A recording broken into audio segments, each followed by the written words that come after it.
Welcome children. First standard third term Englishல I can do இந்த பகுதியில் கொடுக்கப்பட்டுள்ள exercise செய்யலாமா?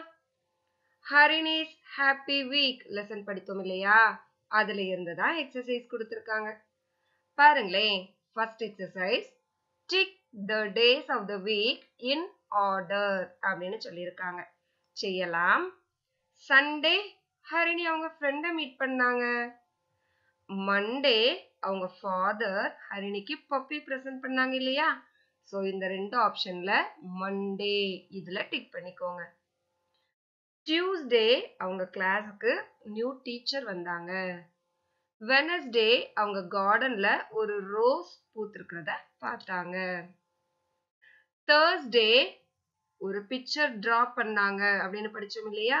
இந்த ஆப்ஷன்ல தேர்ஸ்டே இங்க டிக் பண்ணிக்கோங்க.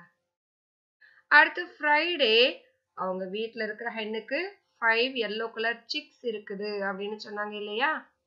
ஓகே. அடுத்து சாட்டர்டே இட் வாஸ் ரெய்னிங் மழை பெய்தது அப்படின்னு சொல்லி இருப்பாங்க. இந்த ரெண்டு ஆப்ஷன்ல சாட்டர்டே இங்க டிக் பண்ணிக்கலாமா? அடுத்த exercise a day at home அந்த பகுதியில இருந்து கொடுத்திருக்காங்க. Second exercise listen to the teacher and write true for T or false for F. இந்த சென்டென்ஸ் சரியாக இருந்தா true அப்படின்னு சொல்ல வேண்டிய இடத்துல முதல் எழுத்து T மட்டும் எழுதினா போதும். இந்த சென்டென்ஸ் false ஆக இருந்ததுன்னா தவறாக இருந்ததுன்னா false தானே சொல்லுவோம். ஃபர்ஸ்ட் லெட்டர் F மட்டும் எழுதினா போதும். ஓகேவா? A. Grandpa likes to walk in the afternoon. இது false. F எழுதிக்கலாமா?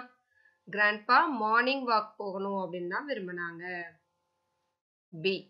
I sing songs in the morning. இந்த ஸ்டேட்மெண்ட்டும் false தான். F எழுதிக்கோங்க. ஏன்னா ஆஃப்டர்நூன் சமயம்தான் பாடல்கள் பாடுறதுக்கு நான் விரும்புறேன் அப்படின்னு அந்த டே அட் ஹோம் பகுதியில கொடுத்திருப்பாங்க. ஓகேவா? அடுத்து C. I help my parents in the evening. இது கரெக்ட் தான். True. T எழுதிக்கலாம். அடுத்து D. I have my dinner at night. இந்த சென்டென்ஸும் கரெக்ட் தான். T எழுதிக்கலாமா? அடுத்து third exercise draw lines to match அப்படின்னு சொல்லியிருக்காங்க. மேட்ச் பண்ணலாம். When do you brush your teeth? Morning and night. அடுத்து when do you play? In the evening. அடுத்து when do you go to bed?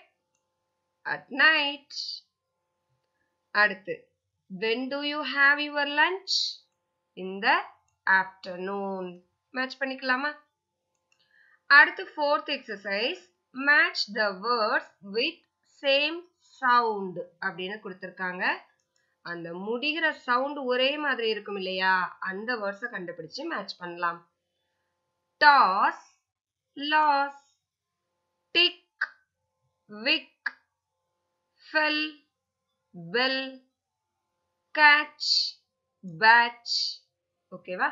அடுத்து B side lock, mock, tell, sell, less, mess, ditch, pitch. ஓகேவா? அடுத்து fifth exercise read allowed. இந்த சென்டென்சஸை teacher read பண்ணும்பொழுது கவனிங்க. அதே மாதிரி நீங்களும் உங்க புக் எடுத்து வச்சு ரீட் பண்ணி பிராக்டிஸ் எடுத்துக்கோங்க. Jill is on the hill. It is a tall hill. Next one. Jack plays chess. Oh, what a mess. Next one. Daff ran for a catch, but fell into a ditch. Read பண்ணலாமா? Okay. அடுத்த exercise. Listen to the teacher. Read the story. Then circle the words the teacher repeats. Story teacher read பண்ணும்பொழுது கவனிங்க. ரிப்பீட்டடா சொல்ற words circle பண்ணிக்கோங்க. ஓகேவா? Jenny has many friends. Many, many. Circle பண்ணிக்கலாமா? அடுத்து. One day when she was playing with her friends, she saw a puppy. When, her. இந்த ரெண்டு வேர்ட்ஸும் சர்க்கிள் பண்ணிக்கோங்க. அடுத்து. The puppy was just a month old. She loved the puppy very much. Very. Circle பண்ணிக்கலாமா? அடுத்து. Once a week, she took the puppy to the park. Jenny's friends were also happy. Were. இந்த வேர்டையும் circle பண்ணிக்கோங்க. ஓகேவா? அடுத்து last exercise. Recite the poem months in a year அப்படின்னு கொடுத்திருக்காங்க. months in a year poem தெரியும் இல்லையா? அத அழகா சொல்றீங்களா? Okay, good. Thank you, children.